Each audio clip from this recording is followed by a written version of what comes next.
on mute, and I should have everything going well then. Hello, everybody. Welcome to Discussing Tabletop. How's everybody going? How's everybody doing? Hope you're having a very wonderful Saturday, a very exciting Saturday. We don't have a huge list of things to talk about today, like some of the weeks, but I think it's a fine list of little topics here to dive into. What? Yes. I don't know. My brain was a little bit. I was listening to the stream back on a higher volume to try and make sure all the sounds sounded good, and my How brain does it kind of sound? fried there for a second. Does the cancellation I'm using now work? I don't hear a fan, if that's what you're asking. Because Mini-Host kind of broke and couldn't work with my new microphone for whatever reason. I couldn't figure it out, and I'm trying out the OBS noise cancellation right now. Oh, okay. Yeah. I mean, Are you running a fan right now? Yes, I'm technically running 3.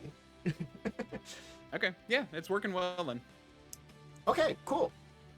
Yeah, to be fair, Mini-Host broke for me too. I think it might have been an update to something that actually broke it, because it doesn't work for me either. And I haven't bothered fixing it because I realized that it doesn't, like my new microphone doesn't pick up fan noises anymore. So I'm like, eh. Yeah, this one definitely still picks up some stuff. So I was like, oh shit, I can still hear it enough. But no, the OBS noise cancellation seems. I have to play around with some of those OBS settings because I know people actually set that up for their sound. I never did.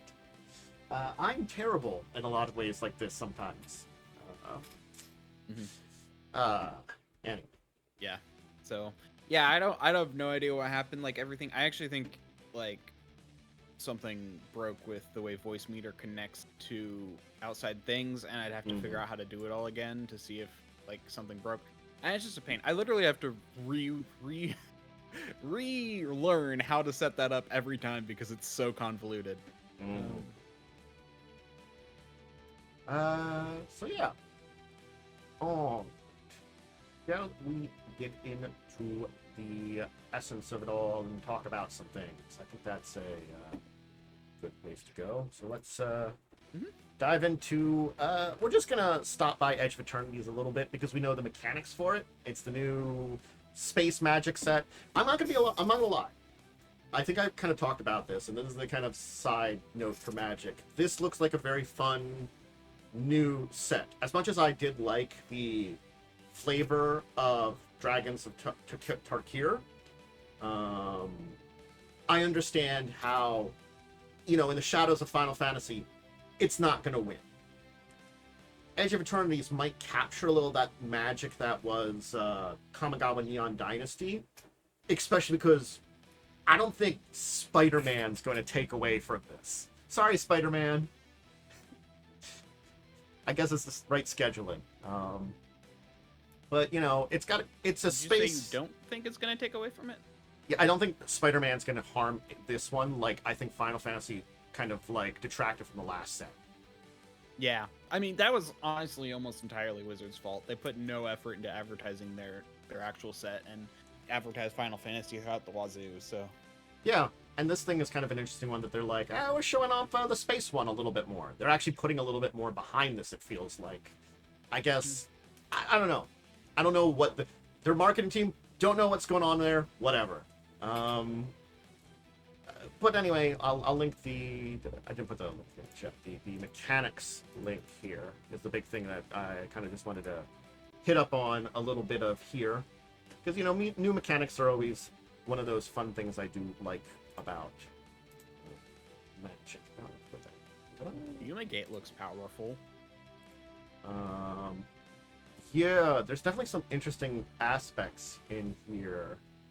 I don't know how easy it would be to counter a spell card like this, but yeah, it's costs 5, 2 white, and it's destroys a little creature on the board, and then you gain 1 life for each creature destroyed. It's a very good red counter. Yeah, there's definitely some very good cards that are appearing in Edge of Eternity. I think it'll be pretty good for the meta. The spacecrafts are interesting as another version of the vehicle concept / steed concept that's come up. These ones that you kind of charge them that's kind of interesting. That basically, I guess it is it a creature on its own? I don't read how this works here, so this is something I kind of had to ask a question. The station ability is a sorcery, and it gives charge counters. Oh, okay, so it does say, like, this one, like the one they're showing, the Wormveil Sweeper, it says it's an artifact creature at 4+. At 4+. Oh, I see it's flying 2/2. I see how it's going to be on here. So these are very interesting concepts behind it. That it's sort of like it's you build up to being able to a creature, and then it's permanently a creature. Unlike the other, like, vehicles and stuff like that, which, you know, were temporarily creatures. And then I also have planets that you can station. That basically is an interesting thing because they don't become creatures, but they get abilities when you've stationed them enough, charged them enough. These are very interesting concepts. And then the warp is also an interesting idea because it comes into play and then leaves play and comes back again. So it's basically the blinking ability for comes into play effects. You pay for it ahead of time and just do it part of it. And then I guess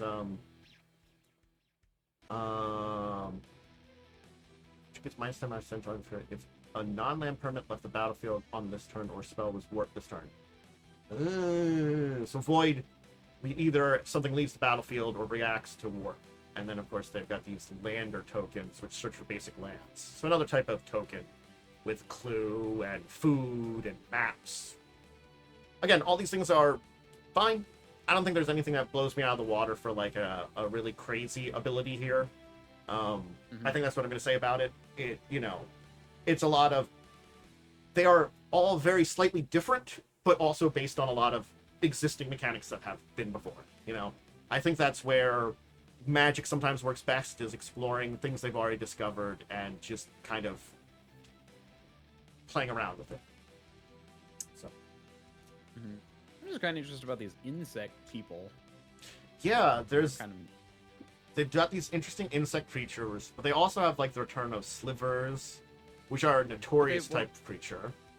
Yeah, but the thing about them is they appear in every color that I saw. Yeah. Maybe not blue. May not have seen blue. But yeah, I'm just looking at all the things. Oh yeah, I haven't had. To me. So I'm just They've definitely like, been... okay, so it's not like a super faction. Yeah, they've definitely been, like, spoiling a whole bunch of different things that you can kind of check out a lot of these interesting cards. I mean, they just have the whole card list. But I'm looking. Is the whole card list out now? Yeah, it's literally linked under the Edge of Eternities card image gallery. Oh. Link you. Oh, I wasn't paying attention to that. That was in there, the card image gallery. I'm looking at some of these. Yeah. That's why, yeah. Oh yeah, all the things that's on the wizard site. Yeah, the wizard site's pretty good for these, but this is I don't think this is the full set yet. But this is all that's they've put out. Yeah, I don't think it's all of them either. I just said that or I should just say a lot of them are put out. Like, they've got a good chunk in here that they're showing off already. No, there's definitely some interesting concepts. I think it's just the thing that, like, I do like it here. But they oftentimes can go behind on some of the spoiler sites. But again, that's if you're... No, it's got good flavor. I think that's the big thing I can say about this set, is it feels like it's got very interesting flavor and a lot of interesting concepts. So I think it'll be fun to play, definitely.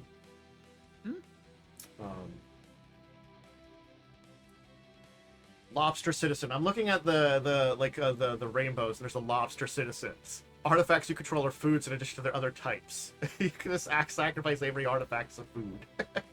So funny. Lobster.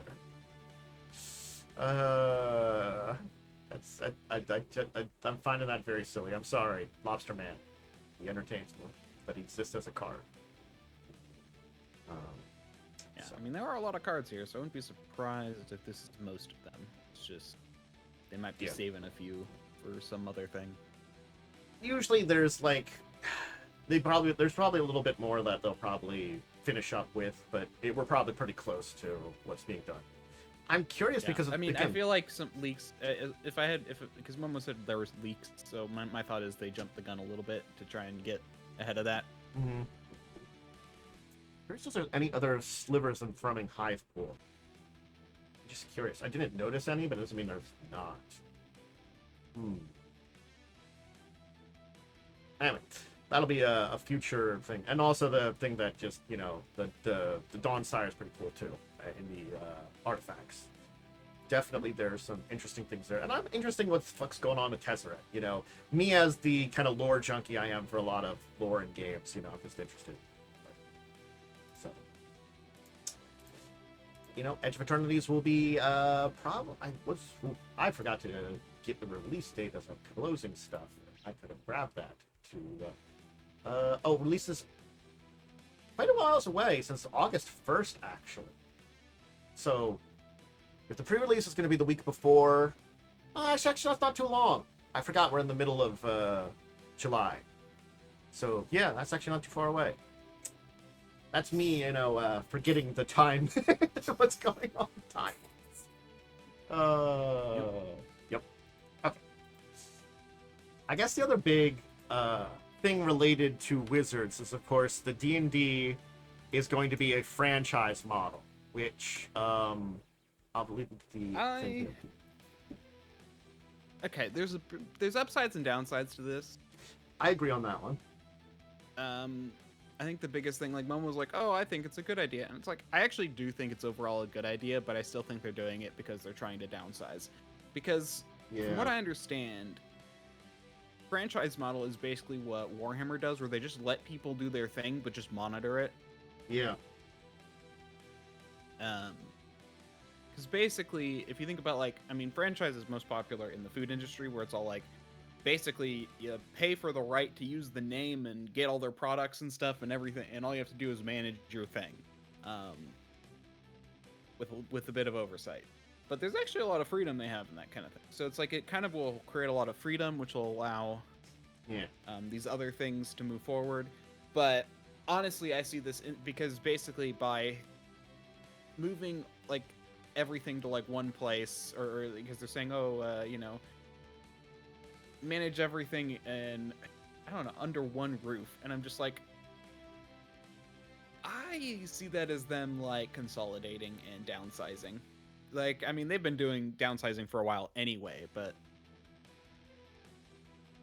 yeah, it's an interesting kind of thing because it's sort of like a franchise model. Yeah, is this kind of like, it as you said, like, it's a lot of stuff is going to be under one roof.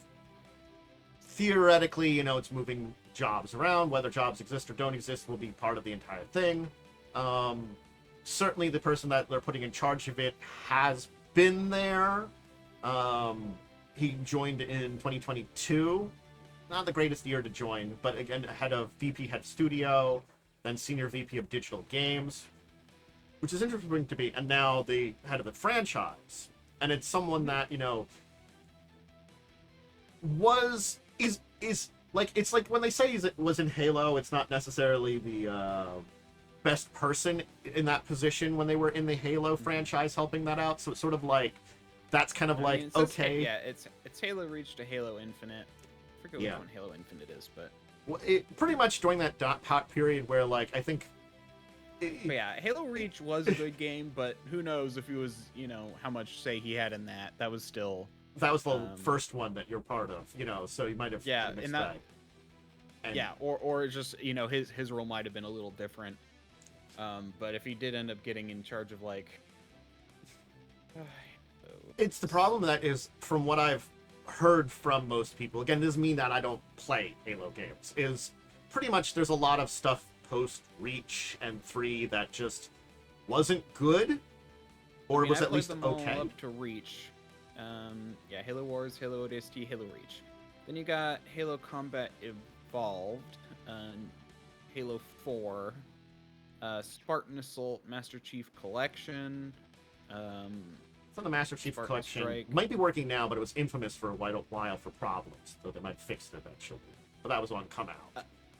Yeah, that one I've heard good things about though. Overall, I think again, it's it like may one of have- those ones that's like, you know, problems when it originally comes out, and then they have to fix it, kind of things. There's plenty of. Okay, so Halo Infinite is the most recent one released in 2021. Okay. But honestly, not a lot of Halo actually happened. Like Halo Reach, good game. Halo Combat Evolved is fine, because that's just a rehash of a lot of stuff. Halo Master Chief Collection I think is the same. Then Halo 4 was, I actually did play that one. It wasn't that great, or at least watch. Halo Spartan Assault I didn't play. That one's though like a completely different game. It's like a top-down shooter. Or was that Spartan Strike? The thing is, Spartan feel Strike like was the twin stick shooter. I feel like we can't say that the franchise was terrible under his management, but it was worse than what it was before his management. Oh, both Spartan Assault and Spartan Strike were twin stick shooters. That's why. And then Halo Wars 2. Honestly, I kind of wanted to play that game. Kind of not forgot around to it though. Halo Fireteam Raven and Halo Recruit. I have no idea. I've not heard of those. But yeah, it just kind of sounds like it wasn't like a major decline, but the franchise just wasn't as good as it was on this thing. Which I mean is like, it's okay. It was okay of a franchise, so you can't say like he ruined the franchise. It's just sort of like, well, the franchise was worse. Yeah. But again, well, Halo Reach, a lot of people didn't like Halo Reach. I really liked Halo Reach. It was actually my favorite Halo game. It was honestly, in my opinion, as good as, but not necessarily better than Halo 3. Yeah. But again, that was his first one. And that was also still heavily under 343. No, wait, who was that before? Yeah, I think it was 343. Right? Xbox. Bungie. Halo Reach was still under Bungie, yeah. Yeah. 343 was the one who took over, and they're the one, and basically I'm just like, okay, so you're Bungie again, was still had their very big hand in Reach. It's hard to say then, like, if it's necessarily the person in charge of the franchise's fault at that point in time, or if it's the studios, or there's a lot of hands in the pot in a pot, so it's like, you know, it could just be that 343 was not up to the entire thing. There's a lot of questions on that entire thing that I can't necessarily blame him for, but it is something that I think, like, I wanted to bring it up and discuss it, because it is something to be like, we do have to look at it as you are at the top. You know, you are at the top. You were ultimately responsible for, like, you know, it being not bad, but not as good as it was. And, you know, yeah, that okay. I want to make a point though. So he was the head of like franchise team for Halo.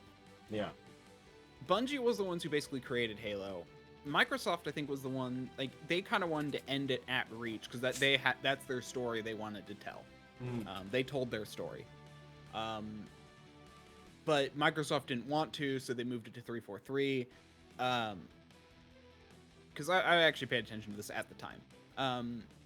Basically, my point, though, is he was in charge of, you know, moving this. He would have been in charge of potentially moving, because that's the thing. Bungie was just doing their own thing, and they were just letting them do it because it was selling very well.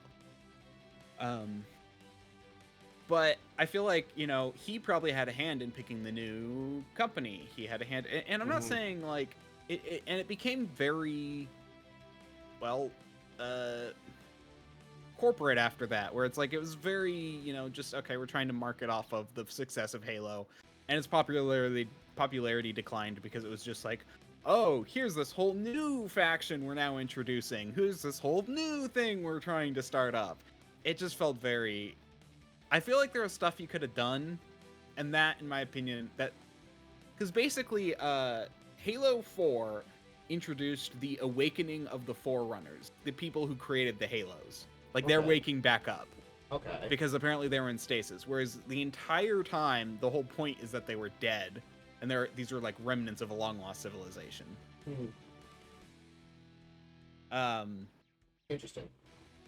Yeah.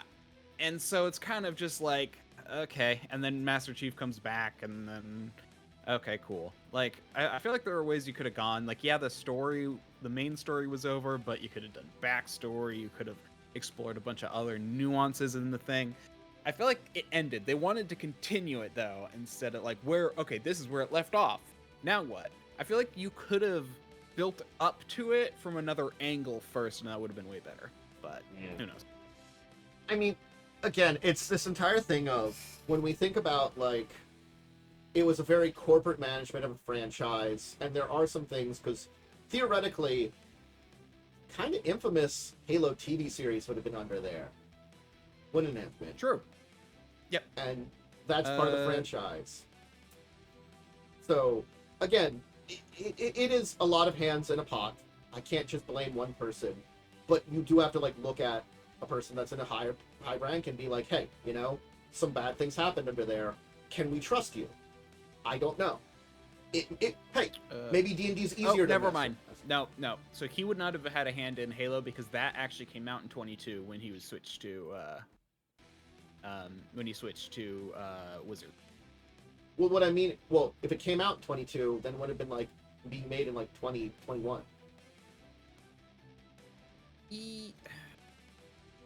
Yeah, but he moved to Wizard of the Coast. He left in 2021 to become vice president of certain affinity. Yeah. And then he moved to Wizard of the Coast in 22.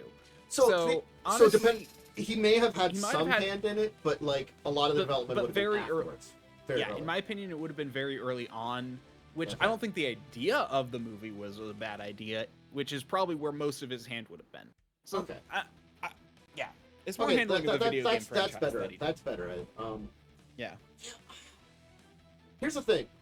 It's also like, I'm, generally speaking, not a fan of a large section of the modern video game industry. There are good points about it. Same. There's a lot of bad points about it. AAA is just bad. Yeah, there's a very fun thing where I've like read where it's like AAA right now is kind of more of a thing that says don't buy this game. Like, yeah. If you see a AAA company, Ubisoft, EA, or any of those as the like, that's the thing. I have not bought an EA game for years. I've not bought a Ubisoft game for years because they just time and time again have been terrible. Every one that I've gotten has either been like something like in a humble bundle or like something that I wanted that's like 60-70% off. When it's like super like boat. on like sale after years in Steam. Because like again, like I like from EA, I've played the Jedi Survivor series or the that series. I like that series. I mean, I wouldn't pay full price for it. Not gonna lie. Yeah, I mean, yeah, but to be fair, the reason EA is still afloat, honestly, I think EA would have died a long time ago if it wasn't for their sports fans. Yeah. Sports people do a lot of that stuff. There, a lot of heavy lifting. Not to mention, sports people are a lot more susceptible to gambling. So you'd add loot boxes to things, and they make a lot of money off of that. So it's sort of like, and they release a sports game every single fucking year. There's a lot of these people entering into like D&D and Magic and stuff like that, and in Wizards in general. And that's why I'm so much more hesitant in a lot of these things. Like the franchise model, it's someone that's been working in a very terrible industry coming into here who had, maybe not failure, but like moniker success. And I'm like, I don't know if franchise modeling is what you need right now for it. I don't know. Again, it's a very hands-off franchise modeling is a very hands-off approach. I think it has some potential to do good, but it depends on who they pick for their franchise. I mean, the whole point, like, let me put it this way, if the reason, like, Baldur's Gate 3 had a lot of team interaction with Wizards, that's the thing. Like, it was basically like they were working with them through the development. Franchise is very much more the way, and again, it depends. It's a sliding scale, so it's not one side or the other, but I mean, if you think about Warhammer, I mean, basically you just go like, hey, can I make a Warhammer game? And they're like, sure. I mean, there's a plethora of good and bad ones, but that's basically, in my opinion, more the route they're going to be going is more just like, okay, it's basically just approving you're denying people and then getting payments for what they're doing. You know, like that's basically it. Yeah. But also, there's kind of this thing where it's like, unless you're using their official setting material, you don't actually have to like do that because of open game license. Yes. It is a weird point in time where, because of open game license, you don't necessarily have to do that. Granted, like, again, you do have to go to them if you want to use, like, a lot of the trademarks and trademark things. But yeah. That's why I said, like, official setting material, like, you know, so. It's sort of like, if remembering back to Joe running a little bit of Dark Matter. If Dark Matter was super successful and they wanted to make a Dark Matter video game, that's a question I don't know if they could do or not. Because again, if it's based upon the stuff that is in Creative Commons, like the rule set that's there, because Dark Matter is this own sci-fi fantasy version of things, and they're just using the Dark Matter stuff, do they have to then go to it when making something like derivative like a video game? You'd have to go through the Dark Matter people, I'm assuming, but would you have to go through Wizards then? I don't know. So yeah, so there's kind of a whole thing there where it's like, but I'm going to be honest, that hands-off model requires a lot less people, and that's why I see it as them just, okay, this is a way for them to downsize even more, and just break, like, they're literally being like, Games Workshop, that company that everyone hates but still pays a ton of money for, let's copy them. It's the thing that everybody hates Game Workshop because of things they do in weird ways, but they also, people are like, God damn it, Games Workshop, stop being like an actual half-decent company and then reaming us for money. Yeah. It just worries me that, like, that way is very much like the asshole company who kind of mistreats its people but still puts out good products is the way Wizards is going. I think you're right, but I think it's also like, I think they're learning the wrong lessons from Games Workshop, because I feel like Games Workshop knows how to balance the things without tipping the scales, I feel like. And I think that's something that Wizards is not good at least from what I've seen, especially if we point to, like, oh, go look at Magic. They're not good at this. There's also a point where Games Workshop has always been terrible, which actually kind of makes it just more expected. You know what you're getting into. Wizards transitioning from being amazing to utter trash, if there's kind of this thing where it's like people are already wary. If you start pulling shit, you're only going to alienate people further. It's also, I think, about Games Workshop, is a lot of it is like that they have it's very expensive stuff.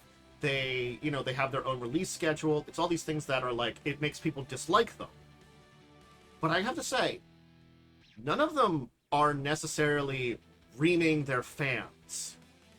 Whereas I feel like Wizards is doing things like when we have these like super premium cards that are $1 billion and, you know, like all these things that are very much more predatory, and like these, like, you know, like just jacking up the price, where I feel like Games Workshop, yes, it's expensive, but kind of has always been expensive, you know? Yeah, and I feel like most of what Games Workshop does is, the issue with Games Workshop is, while they do have some people who pay attention to their fan base, they also just are completely oblivious to what the fans want sometimes, you know?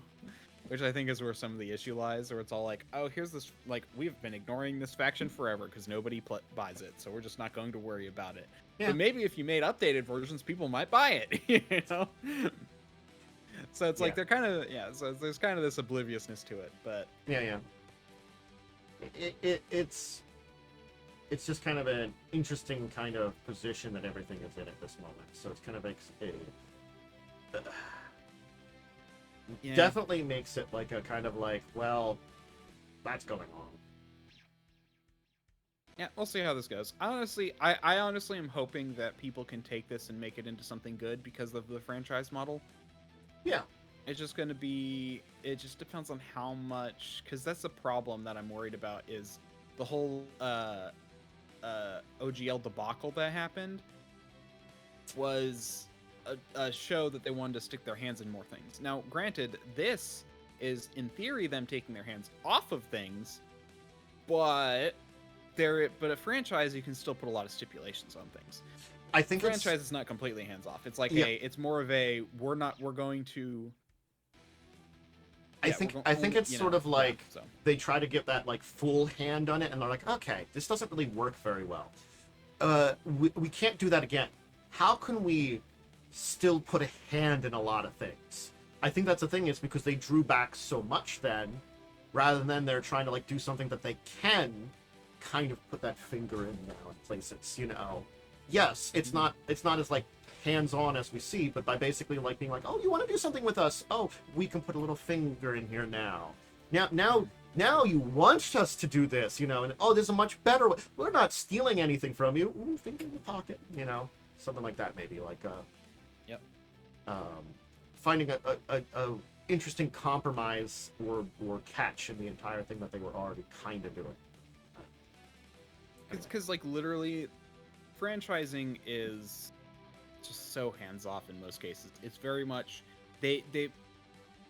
what really happens is they basically just here it's like first you have to approve, then you have to pay us a fee usually to use our franchise stuff, and then an ongoing subscription or earnings in some case.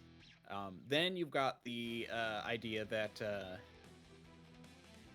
you have to do a mix. So you're basically paying to use the name and their property. You do have a lot of freedom, but also you have a lot of rules, and it just depends on how they go about it. There's just so much here that's like they've been heavily involved in everything they made up until now, and I feel like they're just hoping that D&D is still popular. Maybe we can just convince people to pay us to make stuff themselves. That's what it feels like to me. Yeah. So, anyway, hey, you know, it's a thing to consider and think about and pay attention to in a lot of ways. So, you know, there you go. We'll watch and see what happens.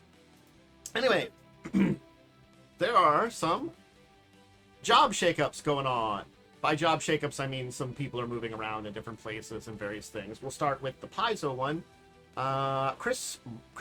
Christian Moore is the first chief growth officer, who's a old veteran of the industry. So they're getting a person who's been in the tabletop industry for 25 years. Good on them. Hopefully, you know, it'll just help out with, you know, more better stuff in Paizo. Always a fan of, you know, picking up people that can help maybe shape things and draw them in directions. So that's, you know, one that I don't know a lot about what Moore has done for the industry. Off, you know, guess I can actually, like, you know, do my job and see what I can find out quickly about what Moore has done. Not the American baseball player.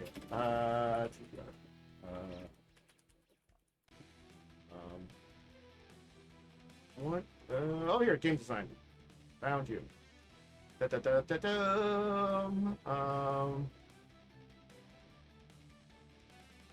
So he worked on the icon system for the Star Trek The Next Generation role-playing game in 1998. So that would have been the older Star Trek before the Modiphius version of it. And a number of other things. Yeah. So, someone by the name of Christian Moore, who's credited in some Marvel works. Yeah. I'm sure it's him. I got the wiki, which I think is the correct one, because if it's 25 years, it would have been from late 90s, and this does seem correct.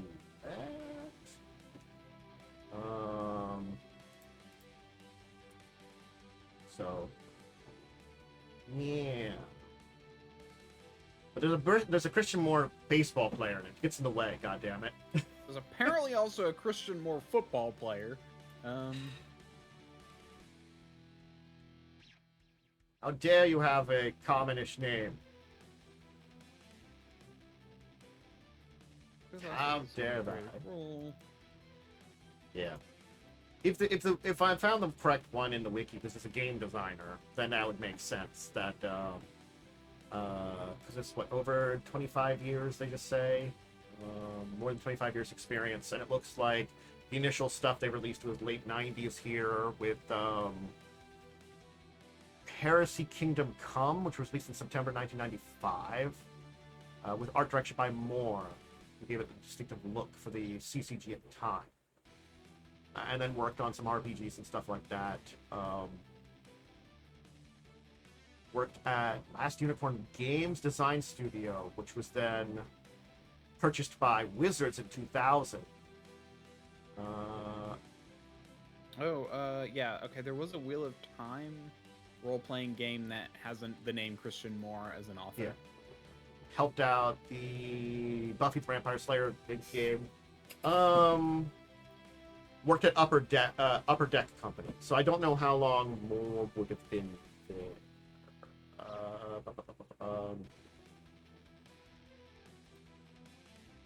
So I was just trying to quickly kind of get a history of themselves Christian in the industry. Born in 1668 and died 1727. Great. Anyway, veteran of the industry. Yep.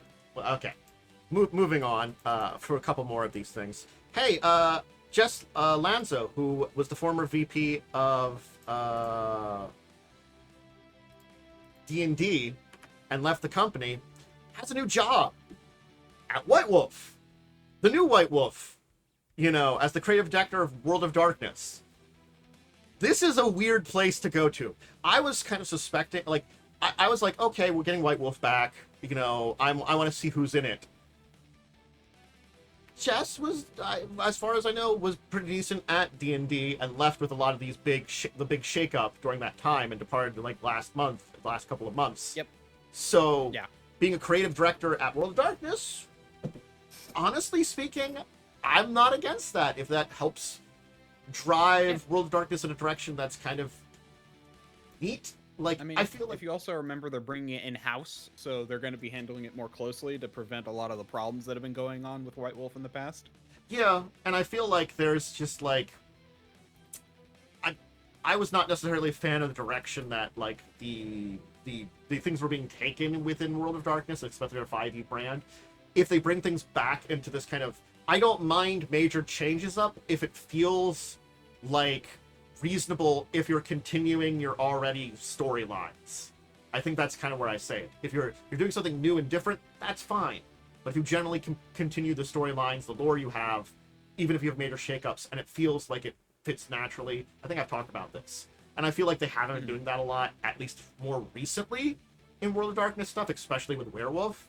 So if they bring that back, and when they want to bring in, like, you know, do Mage and Changeling, which they've talked about, I'll be okay with that. We don't need all the crazy shit sometimes, but, you know, just World of Darkness is a certain feel, you know, and if you're ignoring I would love, this just sounds weird, I should say, it sounds weird to people who play World of Darkness probably, but, like, I would love a unified, like, universe for World of Darkness. It's that weird thing that they're technically unified, but also technically not, and I agree on that one. And that's the problem, is that, like, they all technically exist, but all of their lores are different, and all of their lores kind of clash with each other, but they still all exist. All the lores sort of clash with each other. Some of them are more compatible than others, but it's also that this like, at least, I don't know how they've been doing in 5e, but I know in the older systems, they were also not quite compatible. So it's sort of like, yes, you could not play with all of them. Like, having experienced trying to do that, like a friend of mine tried running a unified World of Darkness campaign. It went okay. Not well. Yeah. Okay. To be fair, 9 times out of 10, the one left out is Mage. Yeah. Because Paradox sucks. Sorry, Mage. Also, it's just the one that kind of just makes no sense with everyone else, because they have their own unified theory, but that's the one that literally is a unified theory which references all the others, but also doesn't work with any of the others, but has to work with its own self, because that's how it works. I think they were doing better at kind of like fixing some of those things when we were getting towards the 20th anniversary level of stuff, but I don't but because of the massive like shifts and changes and like especially a lot of tone changes that they've been doing in the 5e, I think we've been walking farther away from that. It was one of those things that I think Onyx Pact was doing a decent job of trying to bring it a little bit. They weren't getting it there fully, but they were trying to kind of bring it into there a little bit more. And now 5e's just kind of blown it apart again. Yeah, it wasn't their goal, but they did kind of but by basically redoing the worlds, they did make it better. Yeah. And again, it's like when you look at it, they did a great job of taking like a lot of these like very off different groups. Like the more and more I've been diving into like very obscure groups that are mentioned in the 20th anniversary stuff, especially like in Mage and Werewolf and stuff like that, it's amazing to see how like they're like, yeah, these groups that were like maybe caricatures in old World of Darkness, we took them and actually made them a thing. You know, updated them to like how this group would have worked in modern age. It's sort of like, you know, like the Knights Templar is this weird caricature up until 20th anniversary of Mage, you know, where they are like the religious order, but it makes sense now. We're like, hey, we fixed that problem and made them make sense. I forget that you keep going back to 20th anniversary when you think of Onyx Path, because my brain goes to the second editions. Oh, the Chronicles stuff though too. Yeah, they did a really great job at Chronicles. Like I haven't dug into the lore of it, but from what I've heard, they did a great job there too. And I mean, yeah, because technically it's Chronicles of Darkness is Onyx Path's World of Darkness 2nd edition. Yeah. Because they also have a 1st edition that is also just called World of Darkness, by the way. Yes.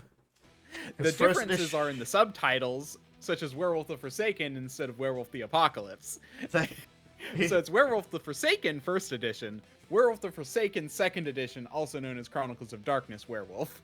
It was basically... I love naming things, which is so dumb in the RPG world. Well, it definitely was White Wolf after their revised edition. They're like, we just want to get rid of everything. We're gonna apocalypse everything. We're gonna make an entirely new game system. Like, well, not really new system. We're just gonna redo everything. Then we're gonna have Chronicles. Which the thing was, yes, I understand. I think I understand why White Wolf did that. It was because they took a second, like after they had done everything, and were like, because already by the time they got to the revised, they were like, maybe we should have actually learned about some of these cultures before we made stuff based on them, you know? Well, White Wolf originally was very racist anyway, so... Well, that's what I mean. It's like, by the time we're getting to revised and post that, they were beginning to care a little bit, and that's why I think they killed everything off and tried to make Chronicles. Which people liked Chronicles. Well, Chronicles was fully Onyx Path. Like there's basically. Oh, that's right. They made their White Wolf World was of murdered. Darkness. Yeah, White Wolf was murdered because of their problems, and they just handed the reins to Onyx Path. Yeah. And then they did a bunch of their own. And they did their own thing. They actually had kind of free reign for a while. Once it became popular again with their 20th anniversary more than their Chronicles series, they're like, oh, let's take it back and start doing stuff again. So it's just so they actually had free reign for a while, which is why they did the reredo. Yeah. But then people didn't like the redo, so they did the 20th anniversary, and then that's what became popular again. Well, I thought New World of Darkness was still White Wolf. It wasn't Chronicles yet, or wasn't Onyx yet. No, New World of Darkness was Onyx Path. That's it. World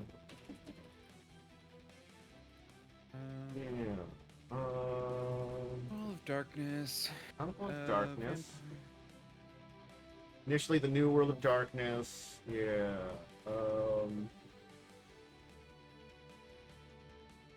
Actually, I know the easiest way to find this. I'm just gonna open up my New World of Darkness book. Have it still somewhere. Yeah.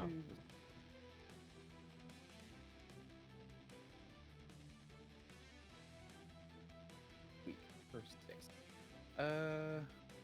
Released as the God Machine Chronicle in 2013. So second edition came in 2013. Yeah. The original edition came out, Vampire the Requiem came out in 2004.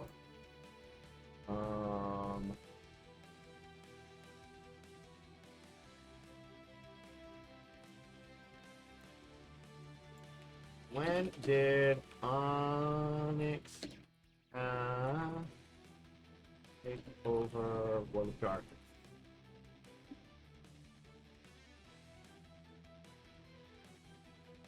They began releases for Chronicle of Darkness line of games, formerly New World, after White Wolf was acquired by Paradox in 2015. And then they got... Okay, so no.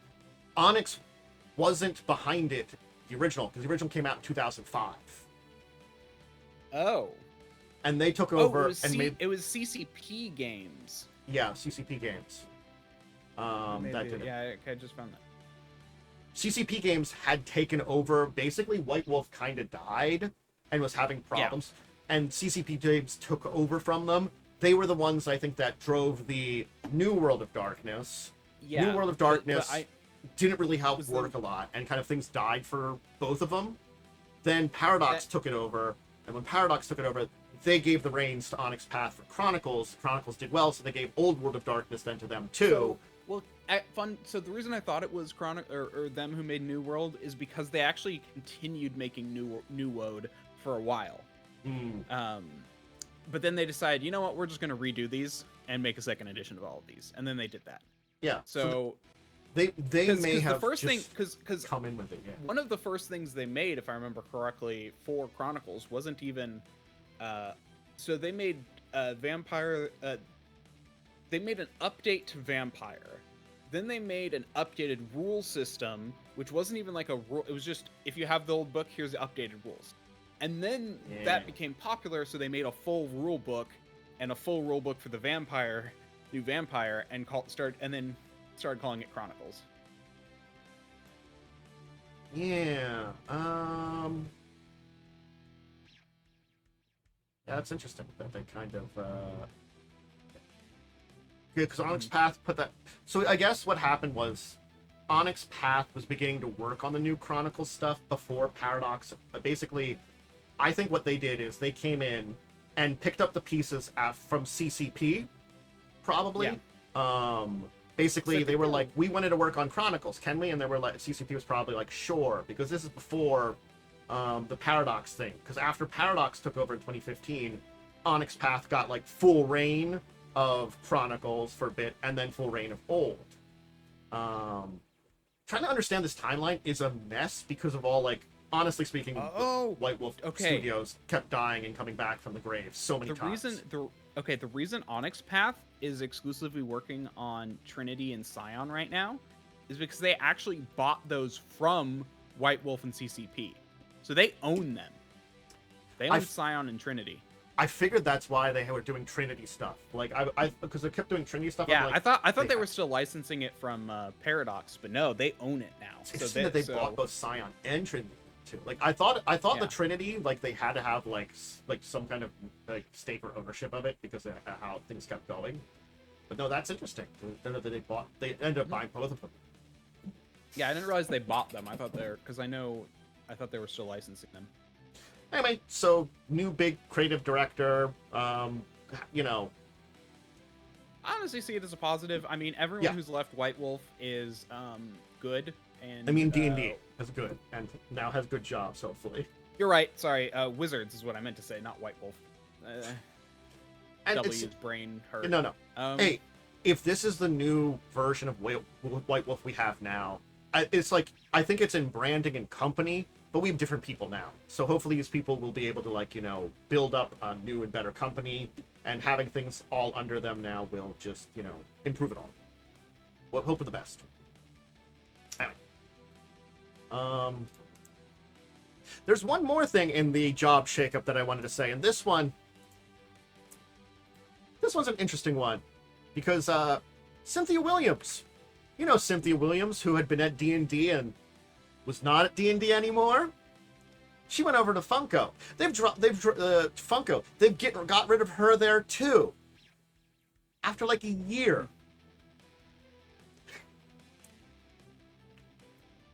I don't know what this says because she was there for a lot of the debacle stuff in D&D. Yeah. Okay, I remember now. Yeah, so she went in there, then she went here. I forgot. I remember her now that she went to Funko. Where? Short tenure, CEO. Yeah. Yeah, she left Wizards in May of 2024.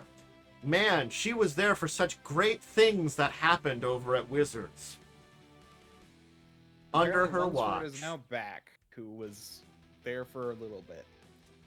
I guess he's the. They just brought back an old person, an older person that they had. I don't know what that's about.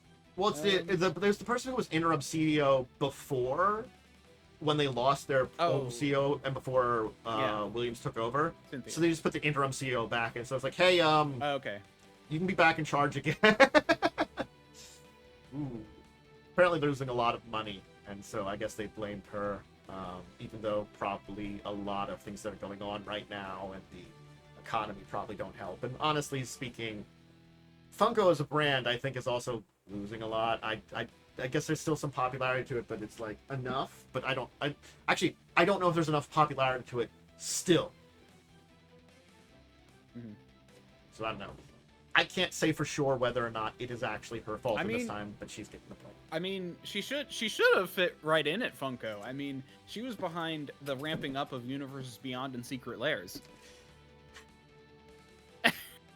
And it probably involved the OGL debacle, because that was kind of in that time period. So... no, I actually think it was just after. Because OGL was... She left in 24. That was last year. Was that early on last year? 2023, 2024? Was it 23? I don't know why. I thought it was... Yeah, it probably was 23, actually. Yeah, I think you're right. So she was there.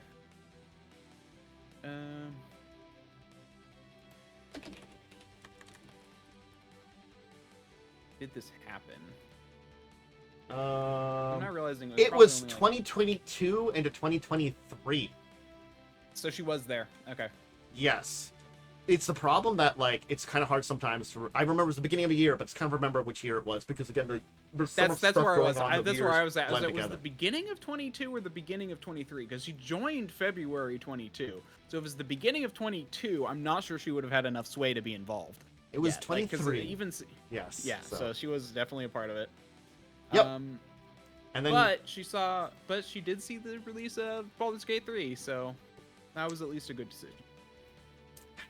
Again, you know, it's a thing of it's good and bad decisions all around, but you know, I don't necessarily feel bad for her losing her job because of the terrible things she did under D&D. So, you know, it's like, man, you did some bad choices.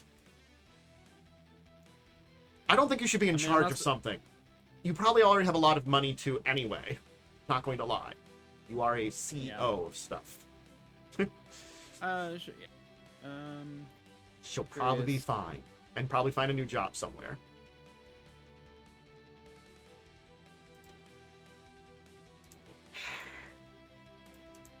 Anyway. Shall we move on from the job shakeup? A few more smaller topics. Unless we got something else to add to that one. Maybe you found in the interim.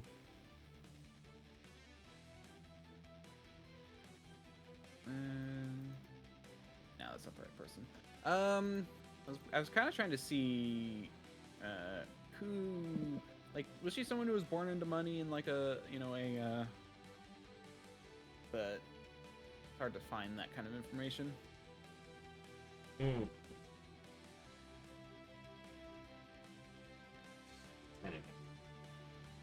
Oh well. If I find anything, I'll let you know. Yeah. Alright. So, we're continuing to talk about Diamond distributors because, hey, there's an interesting update with Green Ronin Press. So, basically, they're starting a crowdfunding campaign to get legal fees to basically fight against what is going on there. Yeah. Doesn't have a Wikipedia page. Oh well. I give up. So, apparently, because, you know, Diamond has a stock of stuff they're keeping on, you know, and they just want ownership of the inventory. We talked about it last week. And, you know, Green Ronin's like, hey, we want to be able to fight against that. We need, you know, money to get lawyers about this since they're doing this kind of thing.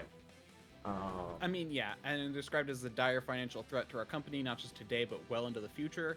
And that is true. If this kind of thing sets a precedent legally, it needs to be fought, because if it sets a precedent legally, that's very bad. Yeah, because it means like if these distributors or groups like this fuck up, they can just take the stuff from the people they've been working for to pay off their debts. And the people just basically, and the people below, those people can't do anything about it. It is kind of a terrible thing to have a precedent. So,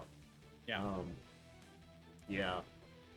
And it sounds like the banks just want everything that they can get from Diamond for the bankruptcy. They just want to get all the money they can. I guess because maybe Diamond mismanaged things that badly. That's if it sounds like, you know, they're in this financial straits because they are being wrung so hard, it sounds like they mismanaged things very much worse than it sounded like originally, you know? Wow.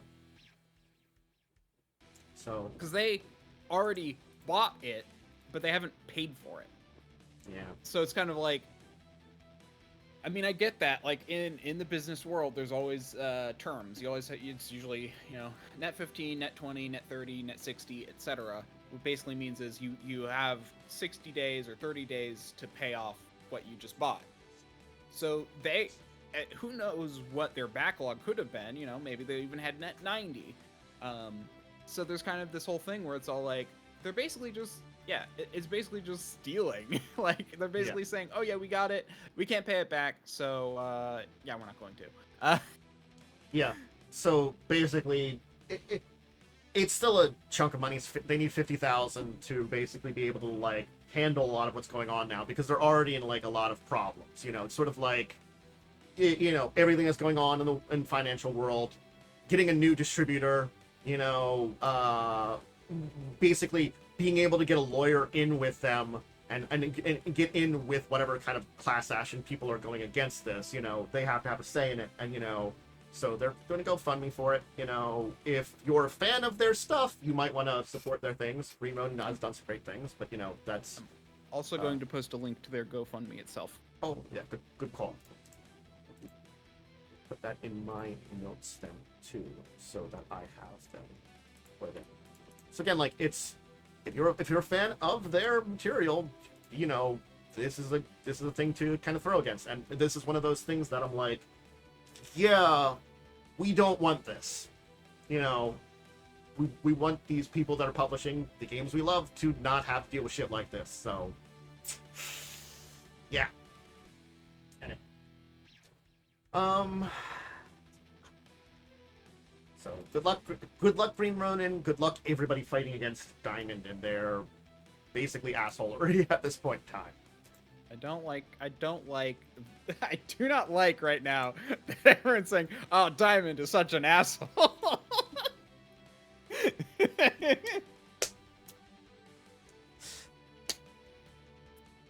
Diamond distributors. There we go. I'll preface it. I will preface it to be nice. I understand. I'm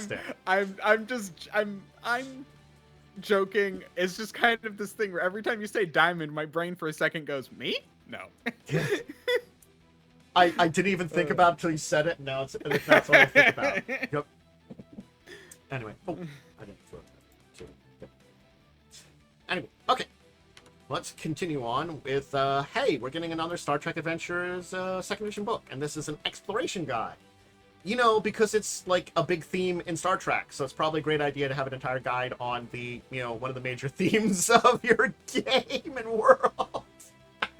Yeah.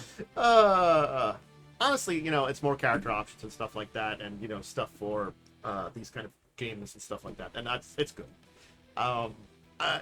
It's continuing that, you know, Modifius has been putting out a lot of great books for second edition Star Trek, and I'm very happy about it whenever I see one of them. So, thumbs up to them for keeping up with the good releases and work. No. What? But they say new player character options, including 2 new career paths, 10 career events, and 21 character talents, and 5 new options for awards and honors. Does that mean they're not gonna do races? I think they will probably do more, but the fact is, because most of the ones have been released between second edition, first edition, and second edition, they might not have to do major updates on most of the ones from first edition. you know. It's true. Like they probably don't need to update them. They're probably still valid, but yeah. So we might not see a lot of them, and it's sort of like I don't think they got every possible option, but they did explore probably most of the main ones people would want to play, you know, or think about.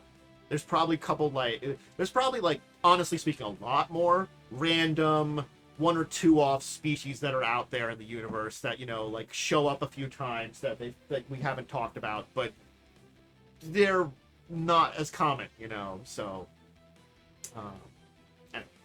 Come on, I can check. I would be curious as to how many have actually been updated for second edition, how many have.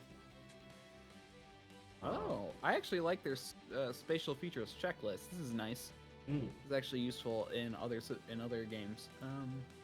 So roll for a number of notable systems, determine sector phenomena, determine the stellar density of the sector, name the sector, assign system locations, determine special type, standard, special, and there's a whole nother table of references. Step 7, determine the system has multiple stars, determine the system has a spatial phenomena, determine the number of planets, determine location. This is very cool and pairs very well with and would pair very well with the world creation. No, not world. Is it world creation guide? Yeah. From I think it's world creation guide. I mean, there's a lot of really cool information here that like it could be helpful for like, yeah, it's meant to give. It's not meant to like, you know, give specific things, but it's meant to like help you like develop your own stuff. Like I'm looking at like the last of the images they have, and it's the cold biomes recommended viewing and all the different types of like cold biomes you can have and events you can have if you're exploring a cold biome, and that's kind of like kind of cool. And also like yeah, and that's the thing. Like the thing I kind of like about this book, and I might end up getting it, not probably the physical, but the PDF, is that it's useful for any sci-fi. Yeah. It does. I agree. It does give a lot for that. And yes, if you want to get the physical book, you have to wait till October. But you couldn't get the PDF now. So the PDF's out now, but the physical one's not shipping till later on this year. It looks like.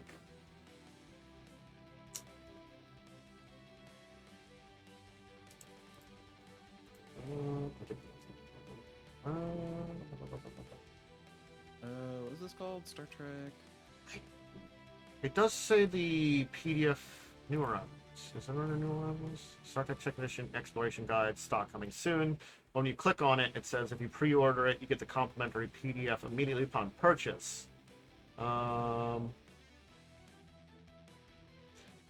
would have to check and see where you would find the PDF. Well, it might also be that, like, if you pre-order... Modifia sells all their PDFs on DriveThru. Oh, okay. Okay, so you can Yeah. They sell their physical copies on their website, but their PDFs on DriveThru. I don't know if you get a PDF if you buy it. It does say under that, the thing I have now, you get the complimentary PDF for it. Okay. Yeah. So, yeah. But, yeah, so that's where I usually get all of them. It is not out, does not seem to be out on DriveThru yet, so the PDF will probably come out around the time as the book. I think that's what they do. I think more like that, where they'll release the PDF when the book. I think you can get the PDF. If you pre-order it, if you pre-order the physical copy, you can get the PDF now. Yeah, so you'll have to wait a little while to get the PDF if you're not going to get a physical copy. But yeah, sort of like if you want to pre-order it now, you can get the PDF way ahead of time. Yeah, but if you don't really care about that, you can wait till they kind of I think they might they'll probably either release it around at the same time or maybe around the same time. Soon, just as PDF on its own. PDF. God, brain work good now. Speak English. Anyway, so yeah, no, I really like the look of this book, and you know, it's like one of those ones that I look at. I'm like, yeah, this is great for sci-fi building worlds and stuff a lot like that and exploring systems. I mean, I'm someone who's a sucker for anything that's even slightly system agnostic, where it's all like, oh, this can be easily adapted for other things. Yeah, this is definitely non-mechanical, more setting-based stuff, so it can really be adapted anywhere. And they seem to do World really Builder's Handbook. That's what I was thinking of. Traveler World yeah. Builder's Handbook. It fits well with that. Yeah. Because Traveler World Builder's Handbook is like, if you wanted to be exceptional, I've been trying to program this thing for a while. It's actually complicated enough to where that's actually a problem. I haven't actually worked on it in like a year and a half, but before that I was like doing stuff. But yeah, it's there's very much a thing where trying to get everything to work, because the whole point of it is that you don't have to do everything, but to do it as a program, I was trying to make it do everything, and that was very complicated. But anyway, the World Builder's Handbook would pair great with this. The World Builder's Handbook does have a bit of the what is it called? The travelerisms, but otherwise it's still good. Oh, okay. I assume what you mean is like some of the crazy stuff that happens in Traveler occasionally. No, what I mean is it uses a lot of the Traveler terminology. Oh, Traveler terminology. I get you now. So Traveler labels things between A and usually like A, B, C, D, E, F, G, H, I, J, K, L, and then O, P. It has like a letter system instead of numbers, and it assigns these numbers in specific ways. So it's like, oh, if your planet is between these two sizes, it's an A. And the whole idea is that you create a string that easily identifies everything about the planet you need as a GM, as long as you know the system. And so it helps you do that.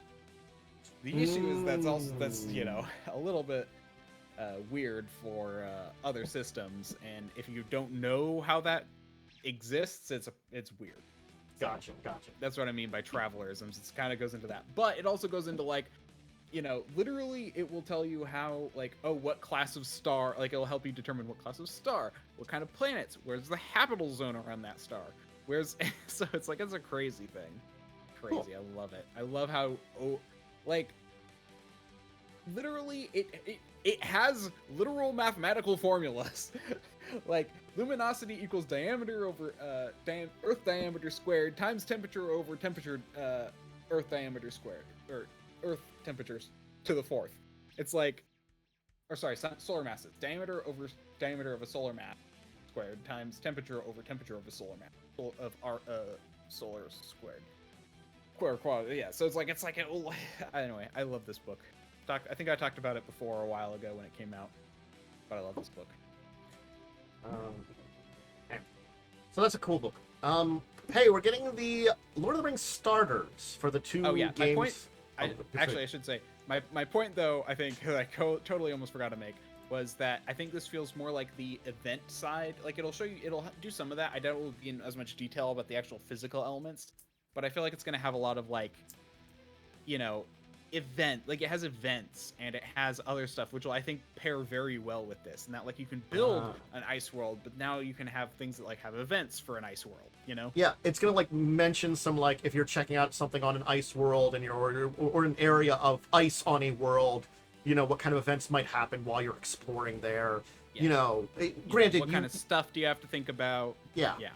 You know, granted, it's probably not going to get the full, like, mechanics of everything, but it'll be like, oh, these are the kind of things that might happen. You have to worry about, and you'll have to develop stuff on your own, which comes into the actual system you're using it for, and that's why it's a little more system agnostic. But it gives you these ideas and concepts that feel appropriate to these things.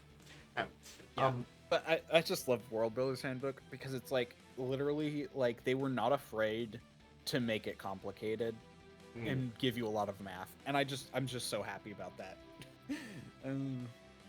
Most things are afraid of that, but yeah. And even Modifius, I don't think they're going to do that because it's a lot of work. This is a lot of research to get something. Again, I think that'll keep it like it's going to be like meant to inspire you in a lot of ways and spark some things that would really help you out. Yep. But yeah, they do go into like what a main sequence star is in this. I do see the page for the Modifius one. Yeah. Okay. Honestly, you're also getting a little bit into my astronomy nerd, by the way. I do like astronomy. So, the two starters for One Ring and Lord of the Rings 5e are going to be coming to Gen Con. So they're physically being released. We may have talked about these in the past. I can never remember all the different things we talk about when it comes to stuff for Free League. because oftentimes they will announce things way ahead of time. Have we talked about the starters for these? Probably. I feel like it came up. I feel like it was announced. This honestly does seem familiar. Again, we're getting I might also be thinking of some kind of Lord of the Rings video board game, which I know also is a thing. Yes. Well, this is the kind of it's the interesting thing that Free League sells the 2 versions of it. I do love that every time, but it is like one of the things. They have their own system with One Ring and the 5e version with Lord of the Rings 5e. But yeah, no, it's 2 different starter boxes. Again, I do think do they have the same adventure in both of them? I assume they do. One Ringer starter set over and under the hill. Lord of the Rings 5e starter set. I'm gonna say yes because literally everything it shows is the same except for that it's Lord of the Rings versus One Ring. Yeah, I think it's the same adventure too. So it's just the same difference. Again, it's a good starter set. Has an adventure. It introduces you to the mechanics. It's got some pre-generated characters if you just want to use those. It's got all the kind of bells and whistles you'd expect from it. Some cardboard standee. Cardboard standees are kind of neat, but also I feel like that's a. Okay, I'm looking at it, looking at examples of them. I scrolled up to it, and I'm like, actually, you know what? That's not bad. Those little cardboard standees that they got for like, Oh no, I agree. I think that's really cool. I don't mind those. Yeah. Those look like fun little like physical tokens if you're using if you're in person. I mean, if I'm ever going to play in person, I actually have a whole thing about I have a whole bunch of stuff saved for things for printouts I can buy that literally you just print them out, you cut them out, and then they actually have little bases that you fold, and it's so I actually really love that kind of thing. It's actually kind of economical and very cool, and honestly it's super convenient as well. I think I actually think this is the best middle between an actual figure and versus little pogs basically. Yeah, these are a little as much as I've kind of enjoyed Paizo when they do their token things. They're little cardboard pieces with images on them, and they're really good They're really neat images because it's their art that they use for a lot of their things. But they're just little cardboard things you put in a stand. These at least have a little shape to them. They're a little bit more than that, than just a simple cardboard square that you switch out occasionally. Again, I've enjoyed the Paizo ones for Pathfinder. I haven't used them as much in the past. I know that Blaze really used them back when Blaze was trying to run Skulls and Shackles originally with our old group, because he bought all the token things, so he set them up, and that was really cool. But again, it's better than just having to get some tokens and miniatures, and so these are nice. And usually you can use these here in other places if you ever need to. I think that's a good thing about them. A lot of the creatures and enemies kind of things usually can be reused, even if they're not the same stats necessarily. So, yeah, those do look really nice. Yeah, I agree. I think it's cool. Yeah, this looks like a very nice starter set. Pretty standard, pretty nice. Generally speaking, it's $30. That's around the same price you'd pay for a starter set, especially with all the cardboard and stuff they use. That's the general price I'd feel for these. So if you want to check out and try one of these Lord of the Rings ones, this might be an opportunity to. And if you're a Gen Con, you can pick it up. Or I'm guessing it will be for full release after Gen Con. And you can get PDF automatically right now. The pre-orders give you immediate access to. You get a PDF if you pre-order it. So it is another one that you get a PDF if you physical, but I assume that there will be digital release after Gen Con. Oh, okay. Release on the day or soon after the starter system will be available. Okay, so they're releasing it physically and digitally after Gen Con. But again, if you pre-order it now, like with Modifius, you get the PDF now if you want also the PDF and the physical copy. So, hey. Yeah, and I assume you are talking about with Paizo the pawns. Yeah, the pawns, the pawn tokens, because they're just cardboard rectangles, which aren't they're not terrible quality. They're pretty good quality, but they're relatively simple, that they're just rectangles with cool images on them. These are like cool images, but also have a cutout of them. You know, you look at. Okay, yeah, I see them now. Okay, I finally found something that shows an image of them. Yeah, no, I see them, and that is cool. I mean, basically, it's just doing some edge cuts on them. Yeah. So trimming them down. It's not anything super complex, but does add to like an interesting, neat level to it. So. Yep.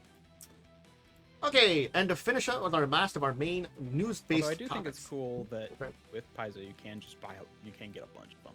Cool. Yes. They do those big packets, which are basically like, do you want everything from one of our bestiaries? Here you go. Yep. That I like a lot.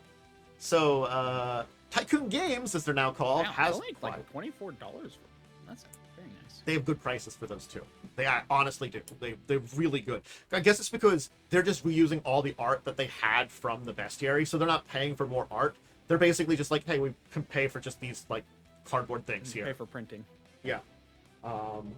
It's like a lot of the development costs have already been made in everything they did. But, so Gamelyn has been. Go ahead. I'm sorry, I was just about to say. Although I do find it very weird that they're not selling their bestiary pawn box right now.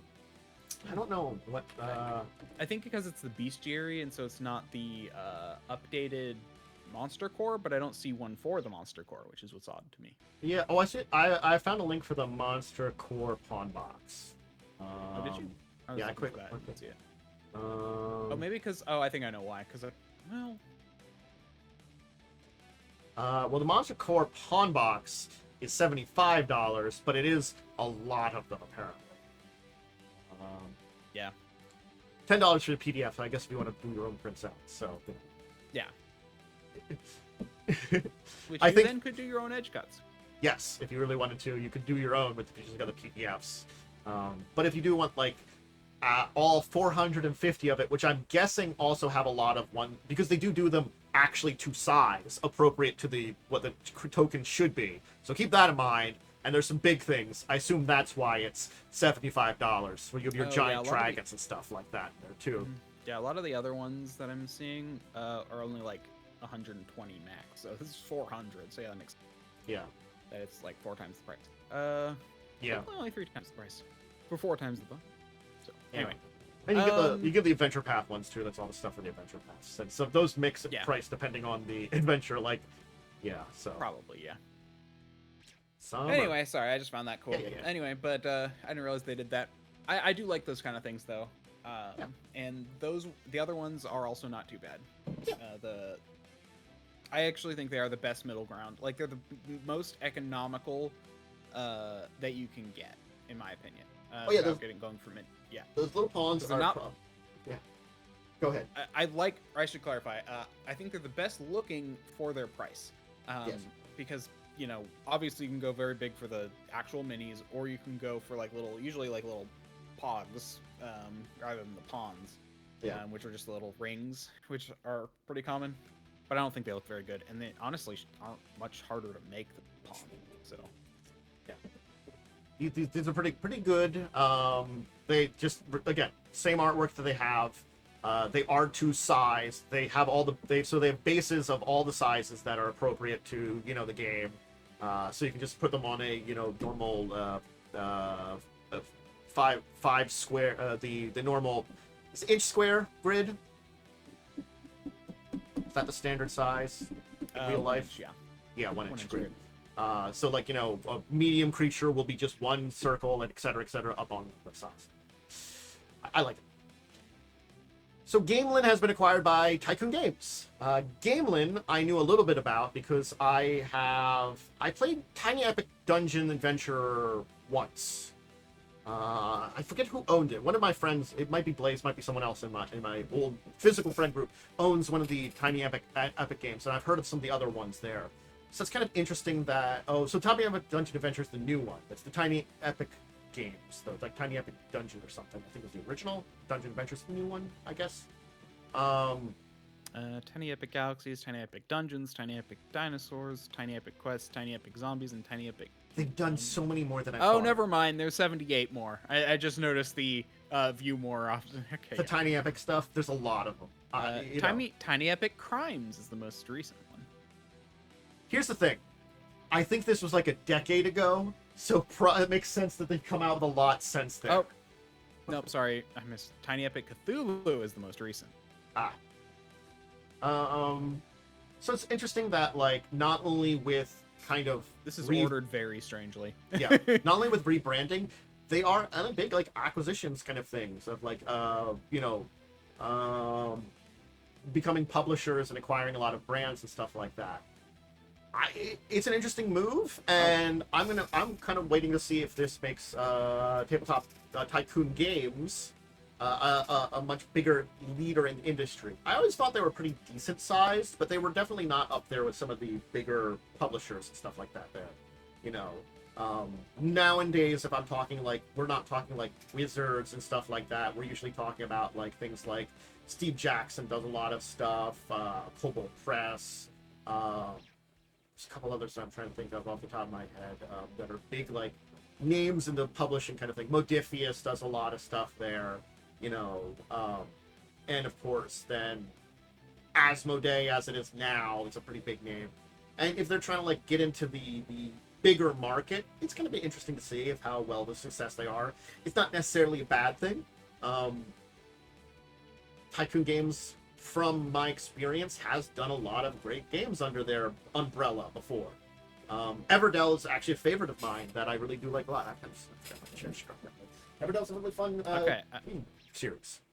I did figure out how to organize this by date. So it was organized alphabetically, and I realized it was so the most recent is Tiny Epic Game of Thrones. Tiny Epic Cthulhu was the one before that, and they actually already have one set for 2026, which is Tiny Epic Dungeon Adventures. That was the Kickstarter that they raised over $1 million on more recent. Got it. They say in the article. What was the original one? Is that just Tiny Epic Dungeon? Let me go all the way back. 2014, Tiny Epic Kingdoms first. Okay. 'Cause I think Tiny Epic Dungeon's the one I played. Yeah, it's familiar. Which that came out in 2021. So they were already working on stuff for their series by then. Okay, yeah. Cool. I mean, I'm not saying it's just that's the one I was familiar with, and I actually had a chance to play. Again, this is like probably around the time it came out. I could not tell you how to play it at this point in time. It has been a number of years, so. Fair. Anyway, so again, we'll see how this goes. I'm not against. If this is good for everybody on the side, cool.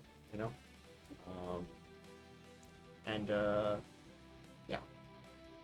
Okay. No, I mean, do we want to push? Expanding. I don't think that's a bad thing. Yeah. Do we want to push the deeper discussion topic to next week? I was going to talk about secondary markets today, but we're already about an hour and 20 minutes. Minutes. If I'm gonna be honest, you should save secondary markets for Momo. I don't know much about them. Then what I'll do is I will come up with a possible alternative for next week if we don't have Momo, and we'll just see what's going on. And I'll just next time we get Momo, we'll do a secondary market discussion, because I figured you have a little bit of Yu-Gi-Oh knowledge, just you might know more about their secondary market. But I literally haven't engaged in that secondary market since I want to say 2010. True, and it's probably evolved since then. But yeah, that was when I was actually going to a game store to buy cards. I remember those days. I do. Yeah. All right. And why don't we push deeper discussion topic then for this week again, because I had less topics this week, and we went deeper into all of them. These ended up being like heavier topics. There was a lot of tangents. I definitely was very scattered. I definitely had a lot of fun just going off the rails today. So I feel like it wasn't like our worst off the rails, because it was like, sometimes we go off the rails and we go like 3 steps away. We were only 1 or 2 steps away today. So we went off the rails, but it wasn't that far off the rails. So we did it on like every topic. So that's the problem. Yes, I think that was the thing. So we'll throw our secondary markets for another week. Yeah, because honestly, I would be like, no, we should not do that one this week. I would have just straight up said that. Yeah, I didn't know if Momo was going to be joining because they put some things in the chat earlier, for the week, so I didn't know. So. Yep, definitely have a backup and just have that one in your pocket for when there's Momo. Yeah. Because I don't engage enough in it right now, and haven't for years. I don't engage deeply, but I do kind of check things out occasionally on certain things, So it's an interesting. Yeah, that's even more than I do. So. Yeah. Incidentally, I kind of sometimes go about it. Anyway,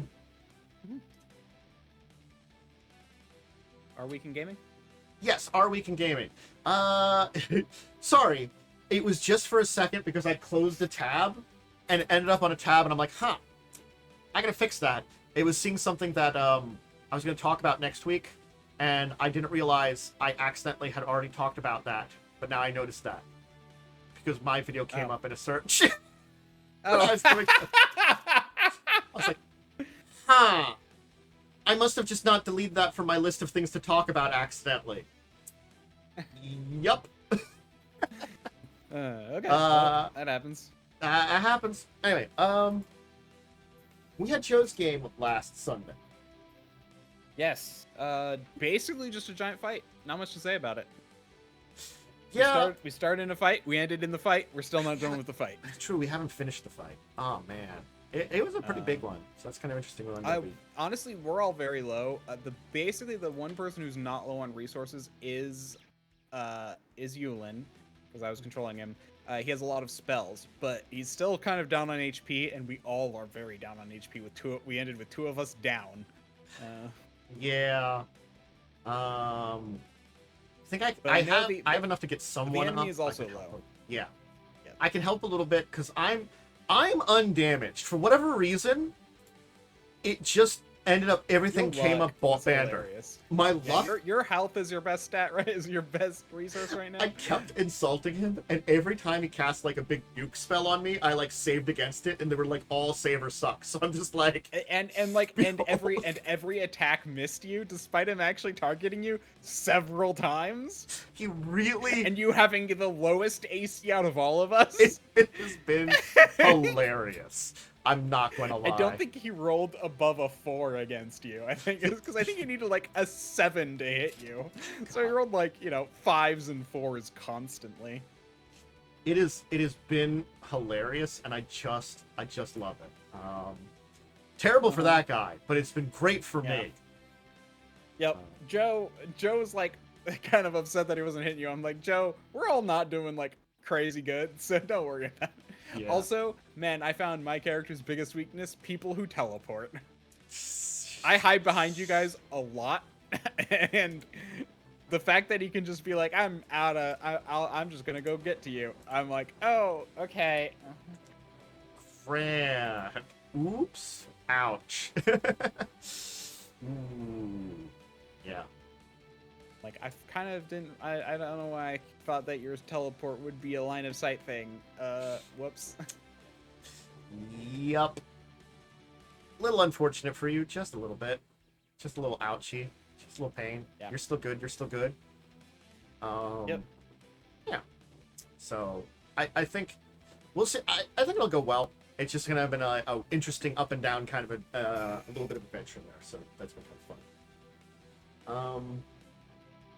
I guess, did you do anything on Monday or Tuesday? No.